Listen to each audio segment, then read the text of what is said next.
The threat from North Korea reaches a whole new level.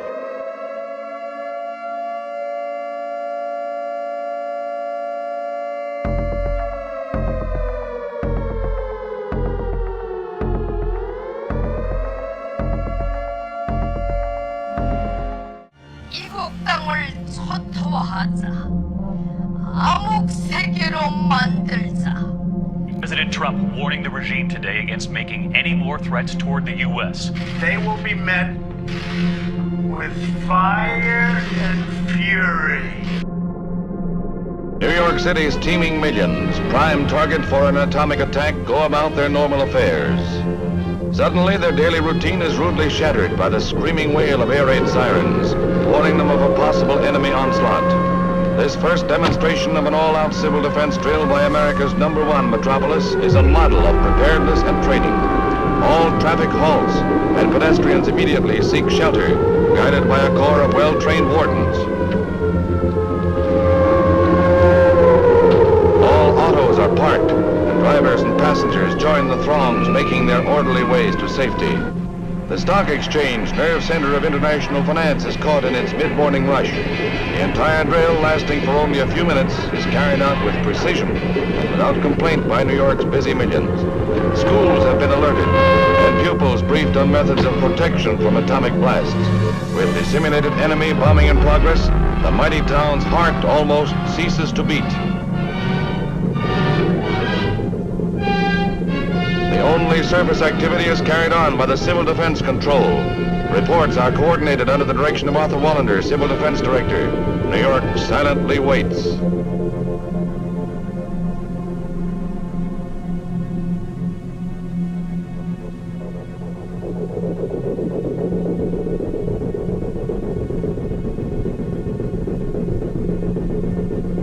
All clear.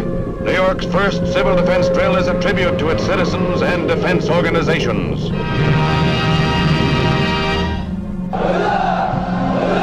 While in Pyongyang this weekend, thousands marched through the streets during a rally against the U.S. It's in response to personal insults against North Korea's supreme leader, and at a rally in Alabama, Donald Trump typically doubled down. Little Rocket Man, we're going to do it because we really have no choice. Provocative words, provocative maneuvers in the sky as American bombers and fighter jets flew sorties further north of the demilitarized zone than they have this century.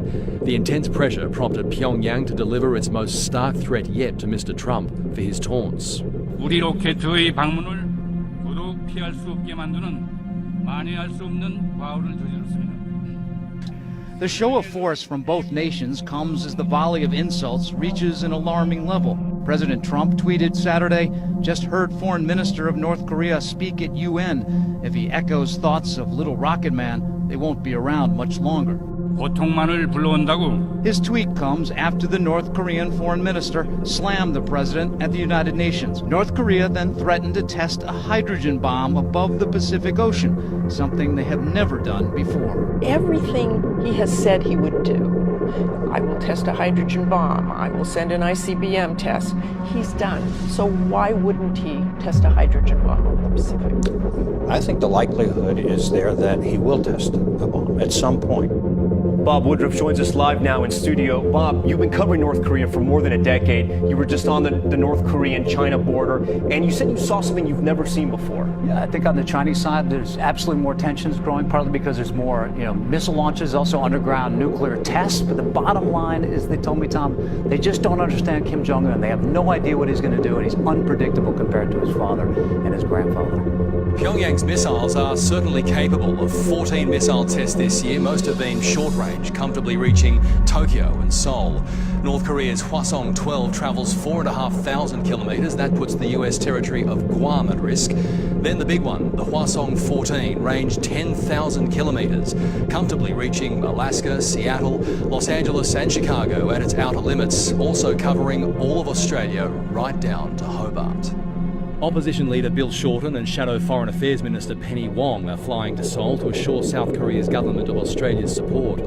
The taxpayer will fund the trip. The greatest threat to regional security in 60 plus years. The more he belittles Kim Jong-un, especially on a world stage, the more Kim Jong-un has to respond. Which could be precisely what Mr. Trump wants. Robert Avadia, 7 News. As for the regime? In July, the head of the CIA suggested Washington could be considering options to remove Kim Jong-un. Pyongyang replied, saying it would, quote, strike the US with a powerful nuclear hammer if the United States tried regime change. And we've got Fox's alert. Did you hear what North Korea's foreign minister called President Trump today? Did you hear what he threatened? The fiery rhetoric intensifying between Washington and Pyongyang. As Kim Jong-un's top diplomat, his name is Ri Yong-ho. Well, Mr. Ri delivered a blistering speech at the United Nations General Assembly today. The minister calling President Trump, quote, a mentally deranged person full of megalomania.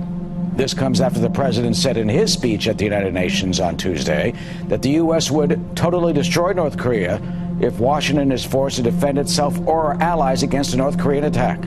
Brian Yennis is live at the United Nations headquarters here in New York, where Mr. Ri made his remarks earlier today, and there's a lot of fallout. Hi, Brian.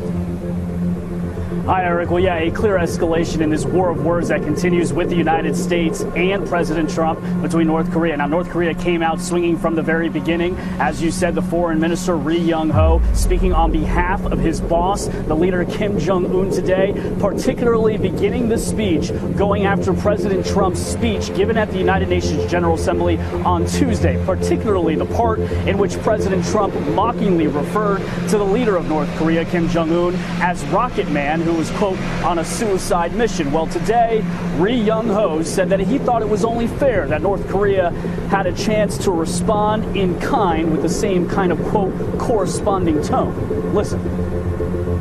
He tried to insult the supreme dignity of my country by referring it to a rocket. By doing so, however, he committed an irreversible mistake of making our rockets visit to the entire U.S. mainland inevitable all the more. Now, the speech comes a day after Kim Jong-un released an unprecedented statement, a personal statement to the world about President Trump and the United States. And in that statement, he called President Trump a mentally deranged U.S. dotard, and Trump called Kim a madman on Twitter in response to that, who will be tested like never before. Well, today, North Korea took more personal jabs at President Trump in front of the world. The person who is chastised even by American people as Commander-in-Chief, Lion King, President Evil, is holding the seat of the US President, and the dangerous reality that the gambler who grew old using threats, frauds, and all other schemes to acquire a patch of land holds the nuclear button. These are what constitute the gravest threat to the international peace and security today.